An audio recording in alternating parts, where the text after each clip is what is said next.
ఓ భక్తుడు సెలవిచ్చాడు, ఏదైనా ఒక వినకూడని మాట విన్నప్పుడు సాధారణంగా మనిషి మోకాళ్ళు ఏమో చెప్పండి, తెలుసా మీకు? ఏదైనా ఒక వినకూడని మాట మీరు విన్నప్పుడు, భయము మిమ్మల్ని ఆవరించినప్పుడు ఏమవుతుంది చెప్పండి? మోచెప్పులు కొట్టుకుంటాయి.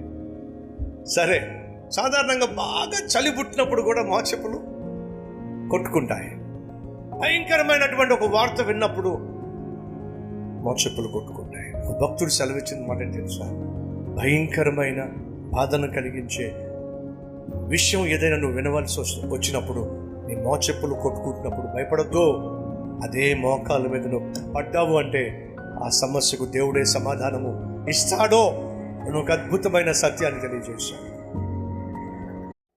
అమ్మా వినో, నీ జీవితంలో అన్నిటికంటే బహు విలువైన వ్యక్తిత్వం ఏంటో తెలుసా? నలుగురు నిన్ను